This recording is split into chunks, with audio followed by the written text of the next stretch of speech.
आपका mic on नहीं है। ओके जी, हम क्वेश्चन कर रहे हैं 75। क्वेश्चन नंबर 75 के अंदर उसने ये कहा कि 5 कॉइन को साइमल्टेनियसली सॉल्व करें। साइमल्टेनियसली का मतलब होता है एक साथ, ठीक है। 5 कॉइन्स को आप एक साथ टॉस करें। जब 5 कॉइन को एक साथ टॉस करेंगे तो उसके टोटल सैंपल स्पेस 2 की पावर 5 32 बनेंगे। ये हो गए टोटल सैंपल स्पेस। अब उसने कहा है 5th कॉइन पे हेड आना चाहिए। बाकी 4 कॉइन का उसने कुछ नहीं कहा है कि 4 कॉइन पे टेल आ रहा है या हेड आ रहा है, कुछ भी नहीं। उसने कहा इस पे हेड हो बस,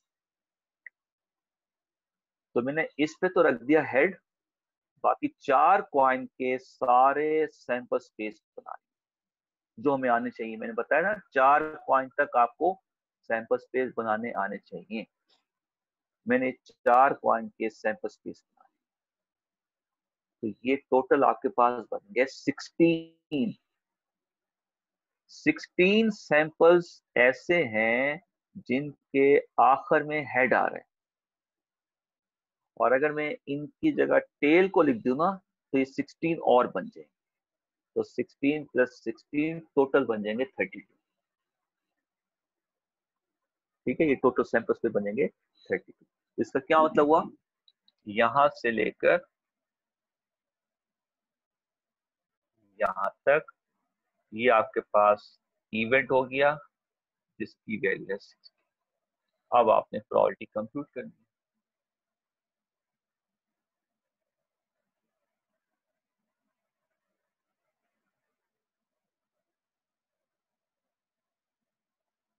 ये है आपका आंसर।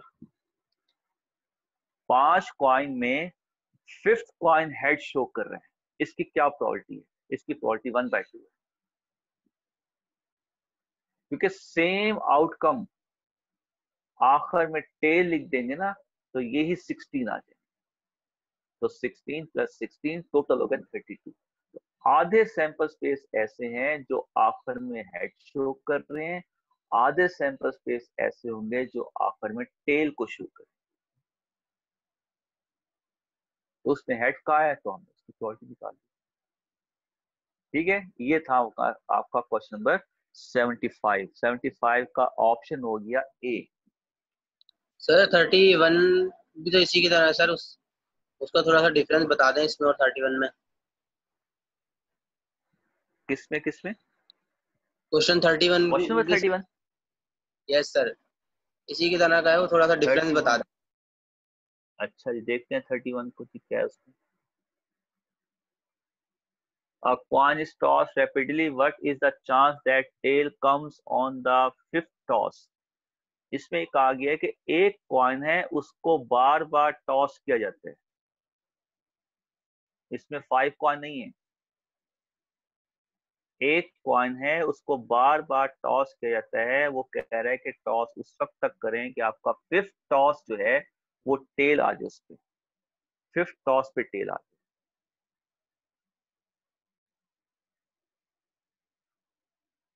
फिफ्थ टॉस पे टेल आ जाए जी।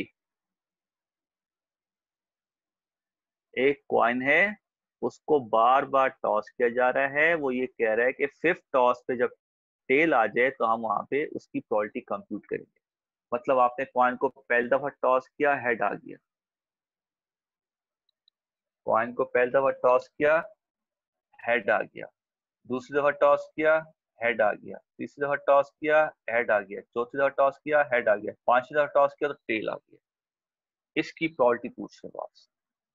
Fifth toss shows fifth toss shows tail. मतलब पहला टॉस टेल शो नहीं कर रहा, दूसरा टॉस टेल शो नहीं कर रहा, तीसरा टॉस टेल शो नहीं कर रहा, चौथा टॉस टेल शो नहीं कर रहा, पांचवा टॉस टेल शो होना चाहिए। अब हमने इसकी प्रोबेबिलिटी निकालनी है। तो इसकी प्रोबेबिलिटी आपके पास होती है 1/2, 1/2, 1/2, 1/2, और इसकी भी प्रोबेबिलिटी 1/2 होती है। ये 1/32 इसका आंसर।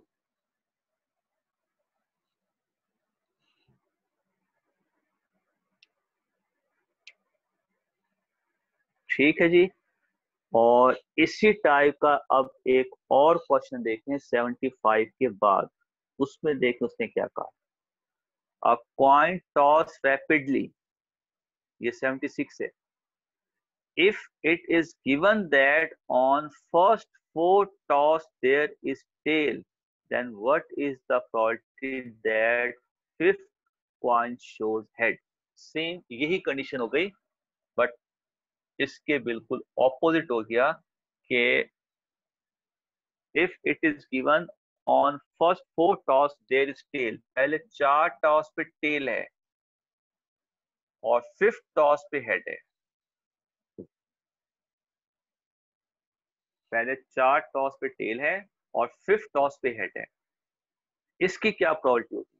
तो सेम एज इट इज 1/2 1/2 1/2 1/2 1/2, ये आपका आ गया 1/30। ऑप्शन हो गया आपका बी। मतलब इसमें सिर्फ हम ये वाला ऑप्शन उठा लें, ये वाला ऑप्शन, ये ऑप्शन आ गया, इसकी प्रोबेबिलिटी निकालनी। तो ये पूरे आउटकम्स के अंदर 32 आउटकम्स के अंदर ये सिर्फ एक ही आउटकम है, 1/32। तो 75 में ये 16 ऑप्शन आएंगे डिवाइड बाय 32। 76 के अंदर सिर्फ एक ही ऑप्शन आ रहा है डिवाइड बाय 32। इस तरह से भी कर सकते हैं और इस तरह से भी कर सकते हैं, मतलब हर इवेंट की प्रोबेबिलिटी निकाल के उनको मल्टीप्लाई कर दें, ये आंसर आ जाएगा। या सैंपल स्पेस में देख लें, पहले 4 टॉस पे टेल और 5वां टॉस हेड शो करे, 5वां कॉइन हेड शो करे, ये एक ही इवेंट है पूरे सैंपल स्पेस के। 1/30। इधर से भी सैंपल स्पेस बना के भी इस क्वेश्चन को सॉल्व कर सकते हैं, या जैसे उसने बताया हुआ है वैसे लिख लें। इसकी प्रोबेबिलिटी, इसकी प्रोबेबिलिटी, इसकी प्रोबेबिलिटी, इसकी प्रोबेबिलिटी, इसकी प्रोबेबिलिटी, सबको मल्टीप्लाई कर, ये भी 1/2 आ जाएगा, ये भी 1/32 आ जाएगा। क्वेश्चन अगर समझ में आ जाए ना, तो फिर आप उसको जिस तरह से मर्जी सॉल्व करेंगे उसका आंसर वही आएगा। ये आपका था 76। अच्छा, एक अभी मैंने क्लास शुरू करने से पहले मैसेज पढ़ा था, मतलब उसका एक वो वॉइस मैसेज आया था स्टूडेंट का। उसने कोई कहा था कि रिग्रेशन के अंदर हमने कोई एरर कंप्यूट किया था, वो नेगेटिव आ रहा था, पॉजिटिव आ रहा था, ऑल ऑफ अबव को टिक किया था। फिर मैंने उसको मैसेज किया कि मुझे वो एमसीक्यूज का नंबर बताएं कि वो एमसीक्यूज का नंबर क्या था। तो फिर उसका कोई रिग्रेशन, आंसर नहीं आया। Question number 78 regression. 78, अच्छा। तो उसमें क्या था 78 में, देखते जरा। 78, रिग्रेशन के पीडीएफ का था वो। रिग्रेशन के पीडीएफ का 78 था, अच्छा। चलें उसको पहले देख लें ताकि फिर वो रह ना जाए बार बार। इसको यहीं पे थोड़ा सा स्टॉप कर देते हैं और हम आते हैं रिग्रेशन के हैंडआउट की तरफ। उसको मैं जरा ओपन कर लूं।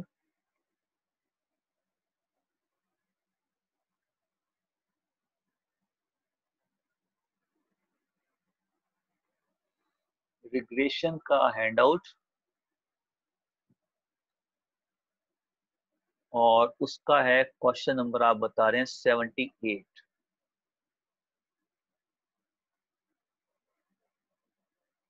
आप बेशक ओपन ही करें, मैं बस ओपन करके आपको बता देता हूँ, आप बेशक ओपन ही करें। ओके जी, 78 में था the error in case of regression analysis में be 0, positive, negative, all of above. अच्छा, देखिए एरर हमारे पास होता है दो वैल्यूज के बीच में डिफरेंस। जैसे हमारे पास कोई रिग्रेशन लाइन है, जैसे ये रिग्रेशन लाइन है, तो जैसे कुछ पॉइंट्स लाइन के बिल्कुल एग्जैक्ट ऊपर होते हैं, कुछ लाइन बिलो होते हैं, कुछ पॉइंट्स अबव होते हैं। ये तो ये जो डिफरेंस होता है इसको हम रेजिड्यू कहते हैं। और मैंने ये कहा था कि अगर ये रेजिड्यू 0 हो जाए तो ये पॉइंट एग्जैक्ट लाइन के ऊपर आ जाए। मतलब इनके बीच में जो डिफरेंस है इसको हम रेजिड्यू कहते हैं और इसी को हम कहते हैं एरर। अच्छा, फिर एक होता है एब्सोल्यूट एरर। एब्सोल्यूट एरर क्या होता है? जब हम अपने एरर का मॉड ले लें वो बन जाता है एब्सोल्यूट एरर। तो एरर की जो डेफिनेशन है वो ये है, दो पॉइंट के दरमियान डिफरेंस। अच्छा, दो पॉइंट के दरमियान डिफरेंस जीरो कब होगा? जब ये पॉइंट बिल्कुल लाइन के ऊपर आ जाएगा, एरर आपका जीरो हो जाएगा। अच्छा, इनके दरमियान अगर डिफरेंस आप कंप्यूट करते हैं वो अगर प्लस में आ रहा है तो इसका क्या मतलब है? ये वाली वैल्यू ज्यादा है, ये वाली वैल्यू कम है। और अगर नेगेटिव में आ रहा है इसका क्या मतलब हो सकता है कि ये वाली वैल्यू कम है, ये वाली वैल्यू ज्यादा है। देखिए, एक चीज ध्यान में रखिएगा, जब दो पॉइंट के बीच में एरर जीरो आ रहे हैं इसका क्या मतलब है? दोनों वैल्यूज एक जैसी। दोनों वैल्यूज एक जैसी का क्या मतलब है? ये पॉइंट भी लाइन के ऊपर है और जिस पॉइंट के दरमियान उसका डिफरेंस निकालना है वो दोनों पॉइंट लाइन के ऊपर है। जैसे हम कहें ना 2 - 2 0 होता है।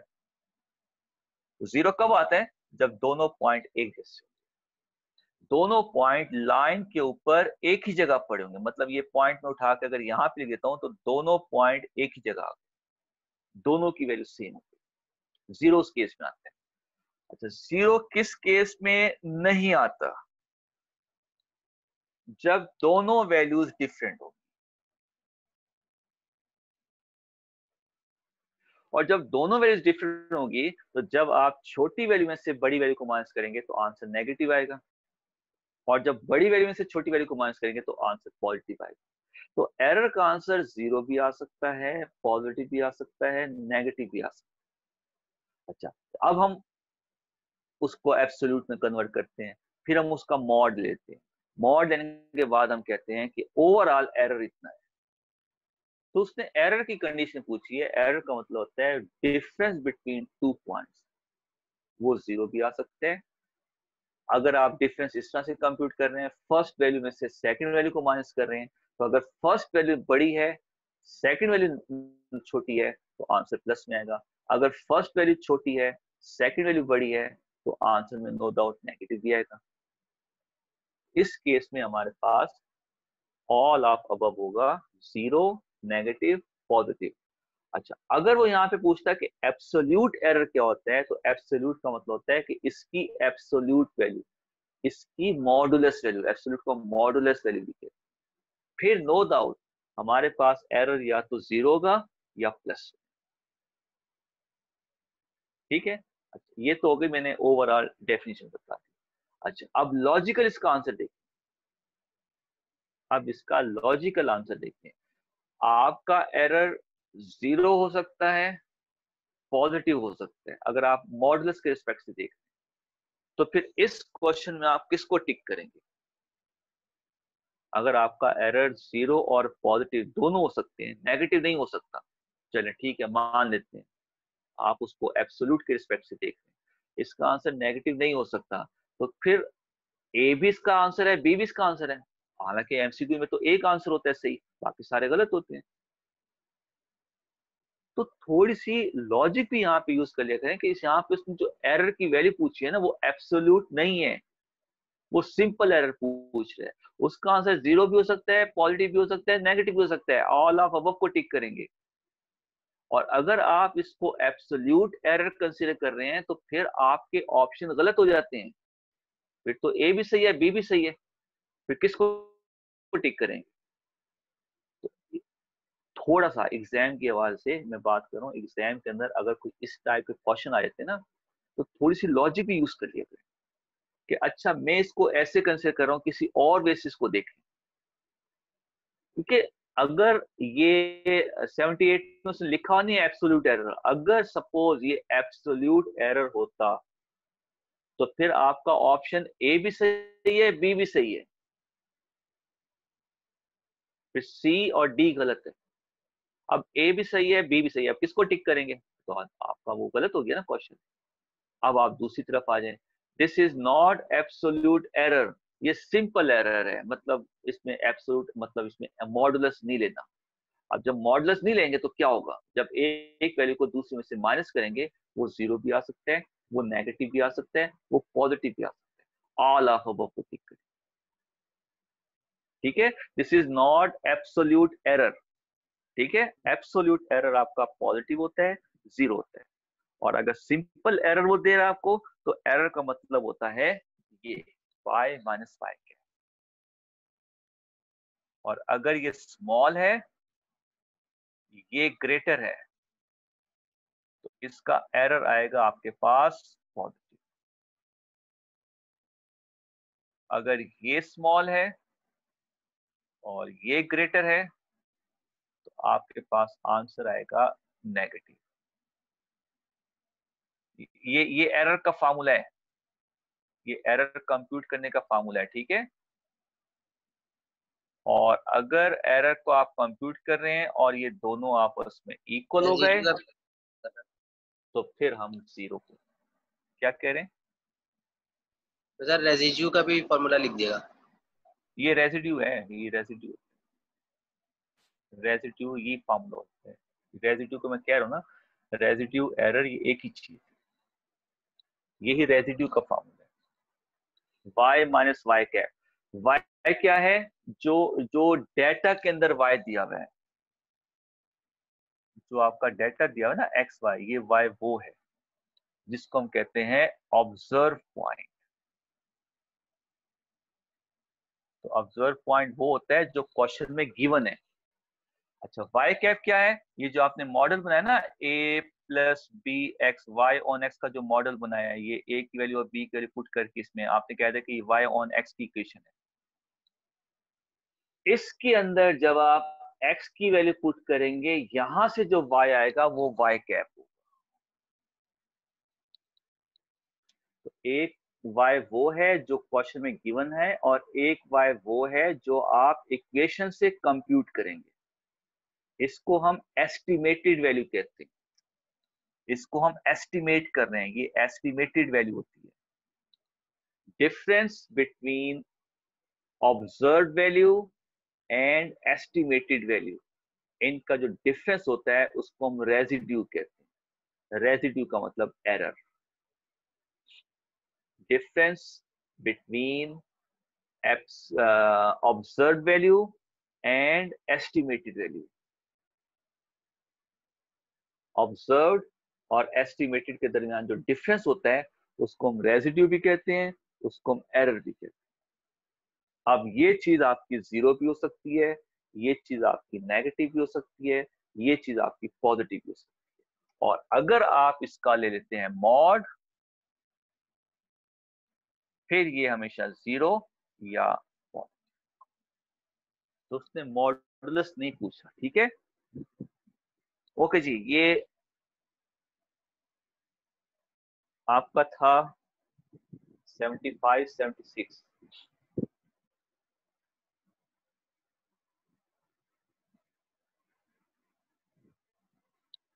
तो मैं नेक्स्ट स्लाइड के ऊपर जो है इसको रेज कर देता हूँ।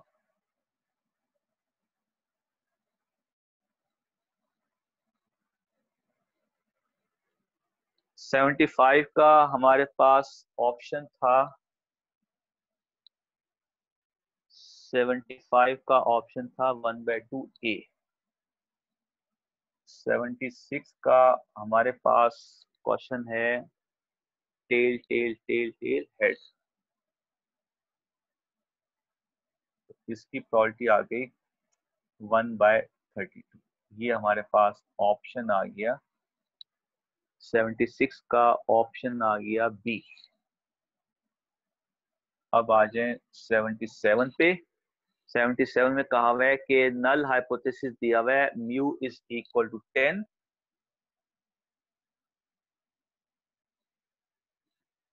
in a testing hypothesis and x bar is 8, which of the following is the alternate hypothesis if there is one tail test is used। one tail test use करना है, ये भी उसने बता दिए। तो फॉलोइंग ऑप्शन में से कौन सा ऑप्शन हम लेट करेंगे ऑल्टरनेट के लिए, H1 के लिए? अब मैंने बताया था आपको टेस्टिंग हाइपोथेसिस के अंदर कि अगर हमारा null hypothesis mu is equal to 10 है तो हम इसके दो ऑल्टरनेट ले सकते हैं वन टेल टेस्ट के अंदर, लेस देन 10 भी कर सकते हैं और मोर देन 10 भी कर सकते हैं। दोनों ऑप्शन हो सकते हैं हमारे पास। अगर नल हाइपोथेसिस ये है तो हम इसका ऑल्टरनेट ये भी ले सकते हैं, इसका ऑल्टरनेट ये भी ले सकते हैं। तो अब उसने आपसे पूछा है कि इसका ऑल्टरनेट हम क्या लेंगे अगर वन टेल टेस्ट को हम फॉलो करते हैं। एक्स बार देने का क्या तुक बनता है इसका, वो देखिए। अगर आपका म्यू जो है वो एक्स बार से म्यू आपका एक्स बार से ग्रेटर है या एक्स बार आपका म्यू से लेस है, ठीक है, आपका एक्स बार है, एक्स बार जो है वो म्यू से लेस है, तो हम इसको फॉलो करें। इफ मैं लिख देता हूं साथ में, x bar is less than, ठीक है, लेस देन वाले वन टेल टेस्ट को फॉलो करेंगे। और इसको कब फॉलो करेंगे? If x bar is greater than, अगर सपोज यहां पे 18 होता, सपोज हमारा question x bar is equal to 18 होता, फिर हम इस टेस्ट को फॉलो करते, क्योंकि यहाँ पे 8 है, 8 10 से लेस होता है, तो हम इस H1 को फॉलो करेंगे। X bar is less than mu, तो लेफ्ट साइड का tail test, X bar greater than mu, right side का टेल टेस्ट। ये इसके इक्वल तो नहीं होगा। अगर सपोज लेस देन भी नहीं है, ग्रेटर देन भी नहीं है, फिर वन टेल टेस्ट नहीं आएगा, फिर आएगा टू टेल टेस्ट। ये टू टेल टेस्ट।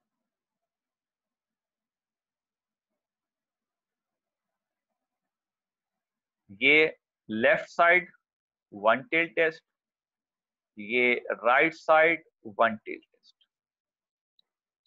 तो उसने आपसे 77 में पूछा है कि हम कौन सा ऑल्टरनेट फिर डिसाइड करेंगे, तो आप लिखेंगे option less than B.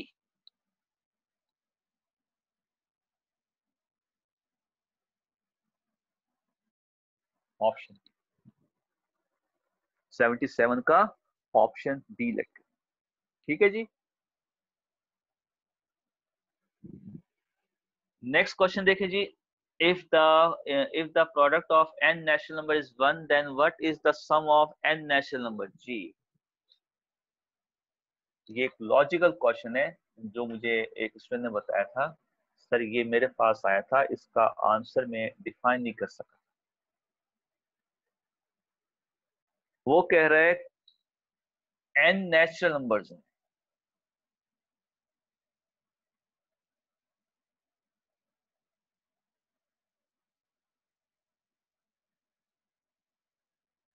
n natural number का मतलब ये है,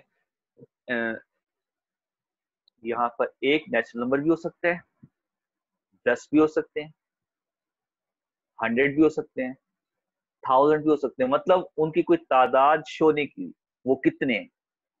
वो एक भी हो सकता है, एक से ज्यादा भी हो सकता है, ठीक है, एन नेचुरल नंबर्स हैं। वो कह रहे हैं कि जब हम इसका प्रोडक्ट लेते हैं, इन सारे नेचुरल नंबर्स का जब प्रोडक्ट लेते हैं वो 1 के,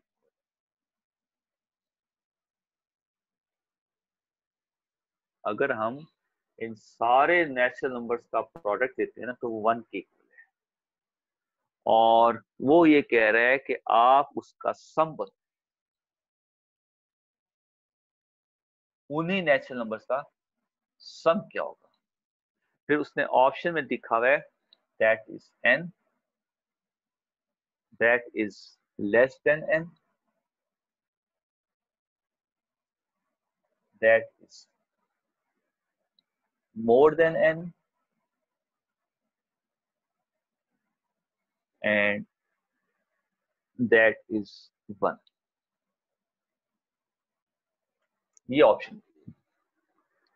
क्वेश्चन ये है, कुछ n नेचुरल नंबर्स हैं, कुछ का मतलब n मतलब वो 1 भी हो सकते हैं, 2 भी हो सकते हैं, 10 भी हो सकते हैं, 20 भी हो सकते हैं, 100 भी हो सकते हैं, मतलब उनकी तादाद कोई मेंशन नहीं की, बस n लिखा हुआ है। n की कोई भी वैल्यू हो सकती है।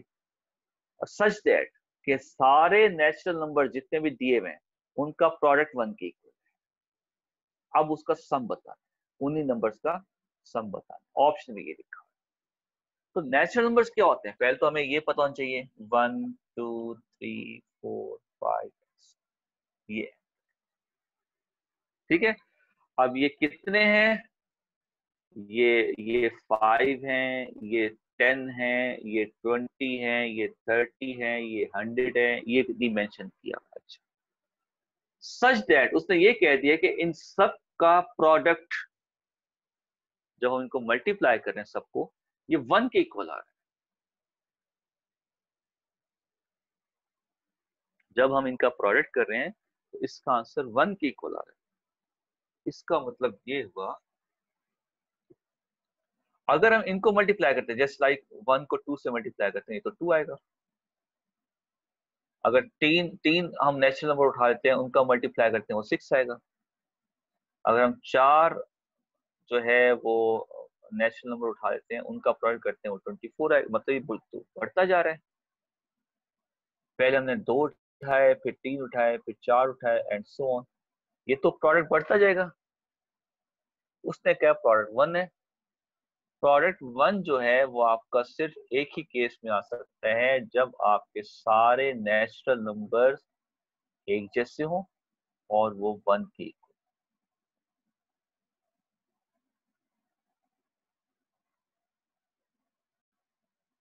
अब आप इनका प्रोडक्ट लें,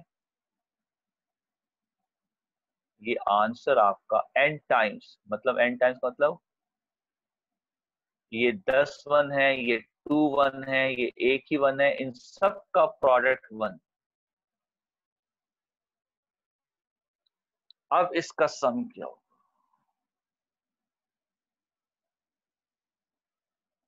अब देखिए, अगर 1 एक ही एलिमेंट है, इसका सम 1 होगा। अगर इस जैसे 2 एलिमेंट है, क्योंकि इनका प्रोडक्ट 1 है ना, इनका सम क्या होगा? 1 प्लस 1 क्या होगा? 1 प्लस 1 प्लस 1 क्या होगा? 3। अच्छा, इसमें इसमें n क्या है? एक ही एलिमेंट है। इसमें n कितने हैं? 2। इसमें n कितने हैं? 3। तो देखें, जो n आ रहा है वही उसका सम है, जो n आ रहा है वही उसका सम है, जो n आ रहा है वही उसका सम है। भाई अगर एक एलिमेंट है तो 1 आ, अगर 2 एलिमेंट है तो उनका प्रोडक्ट 1 हो गया, उनका सम क्या होगा? 2। ठीक है। अगर 3 एलिमेंट है तो प्रोडक्ट 1 हो गया, 3 एलिमेंट का सम क्या होगा? 3। तो जितना n है उतना ही उसका सम है। अगर सपोज ये n नेचुरल नंबर्स हैं जिनका प्रोडक्ट ये आ रहा है, इसका मतलब वो सारे एलिमेंट एक जैसे हैं और 1 के इक्वल है, उसका सम क्या बनेगा? उसका सम n के इक्वल। ऑप्शन।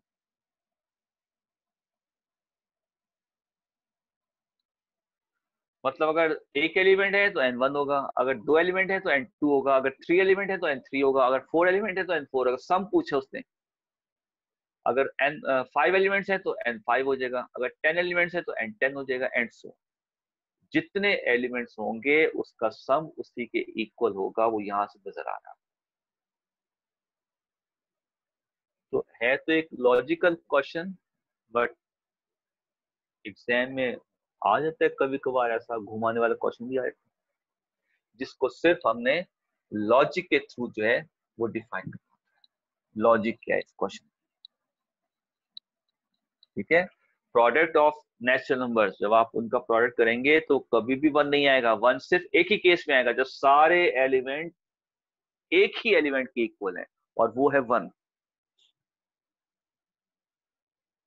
अब उस वन को आप जितने टाइम्स ऐड करेंगे ना, उसका सम उसी n के इक्वल है। अगर 2 दफा ऐड करते हैं तो 2, 3 दफा ऐड करते हो 3, 4 दफा ऐड करते हो तो 4, 5 दफा ऐड करते हो तो 5, 6 दफा ऐड करते हो तो 6, n टाइम्स ऐड करते हैं तो उसका सम n होगा। ना तो लेस देन n होगा, ना ग्रेटर देन 1 होगा, ना ही एग्जैक्ट 1 होगा, उसका आंसर n होगा। ओके जी, 79 देखें जी। कैपिटल एन दिया हुआ है, स्मॉल एन दिया हुआ है, सिग्मा स्क्वायर दिया हुआ है। Then what is the standard error? Standard error मैंने आपको नहीं बताया था। स्टैंडर्ड एरर देखते हैं क्या होता है।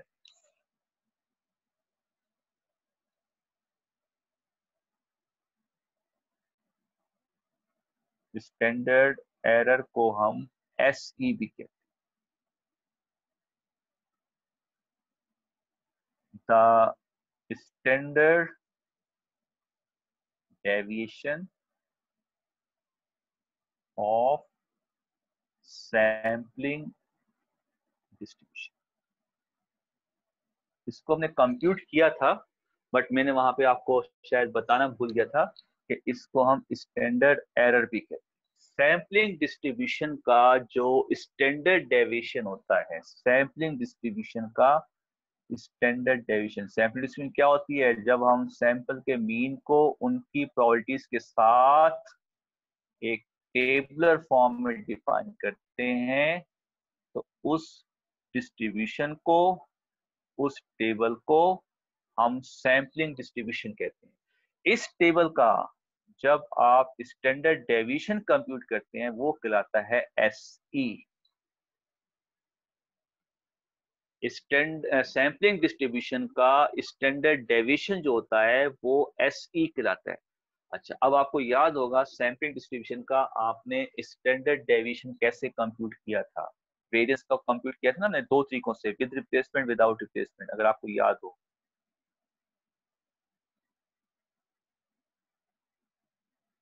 ये विदाउट रिप्लेसमेंट का फॉर्मूला था वेरियंस कंप्यूट करने का,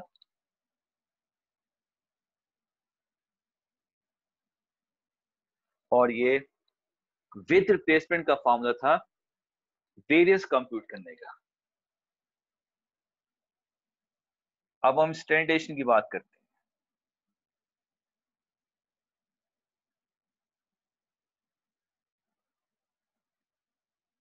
ये फार्मूला आपने कहा था कि ये स्टैंडर्ड डेविएशन का फार्मूला है। सैम्पलिंग डिस्ट्रीब्यूशन के अंदर जब हम स्टैंडर्ड डेविएशन को कंप्यूट करेंगे तो ये फार्मूला होगा विदाउट रिप्लेसमेंट के साथ,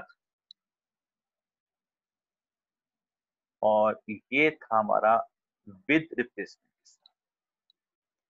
तो बाय डेफिनेशन इस एस डी को अब आप लिख देंगे S E. This is known as standard error. तो ये फार्मूला हम कंप्यूट कर चुके हैं, सिर्फ आपने इसका नाम अब रखना है एस ई, स्टैंडर्ड एरर।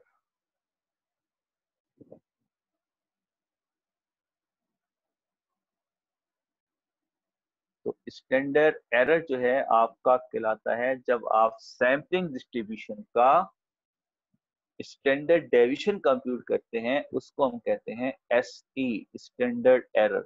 ये दो तरह का फार्मूला होता है, एक विद रिप्लेसमेंट का और एक विदाउट रिप्लेसमेंट। ठीक है। अच्छा, अब उसने क्या पूछा हमारे से क्वेश्चन में?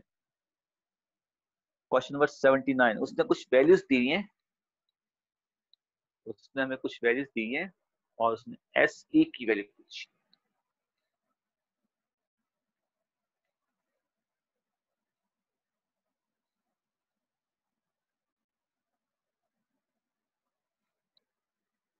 क्वेश्चन नंबर हो गया हमारा 79। हमारे पास गिवन क्या है? n 5000, स्मॉल n 36 है, सिग्मा स्क्वायर 12 है। Then what is the standard error with replacement?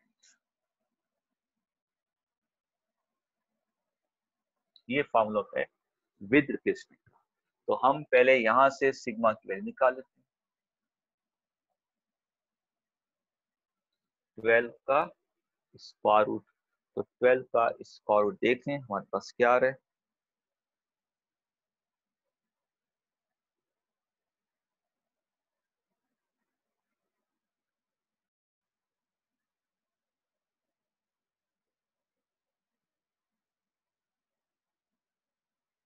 3.464। Okay, S E क्या बन जाएगा हमारे पास, ये विदाउट, ये सॉरी विद रिप्लेसमेंट का फॉर्मूला है, ठीक है, ये विद रिप्लेसमेंट का फॉर्मूला।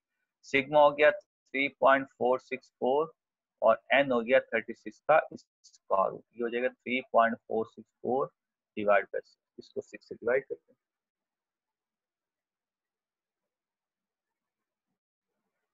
जीरो 0.577, ये आ गया एस ई, स्टैंडर्ड एरर। तो ऑप्शन देख लें इसका, ऑप्शन में ये गिवन 0.577 ऑप्शन में नहीं है, नन को टिक। फिर question number 80, what is the standard error if sampling is done without replacement in above question number 79। अब हम इसको विदाउट के साथ करते हैं, तो विदाउट का फॉर्मूला हमारा ये बनेगा,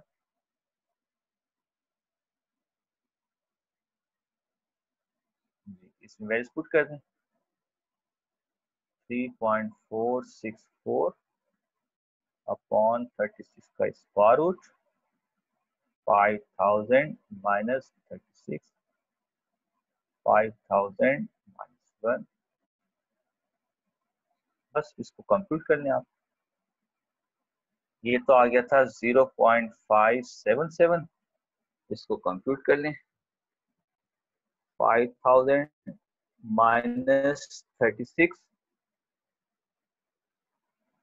4964 और ये हो गया 4999, तो डिवाइड बाय 4999,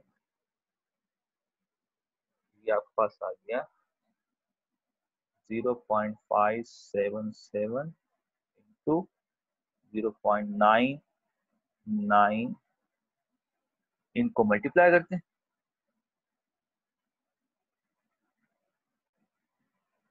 इंटू 0.577, इनको मल्टीप्लाई किया तो आंसर आ गया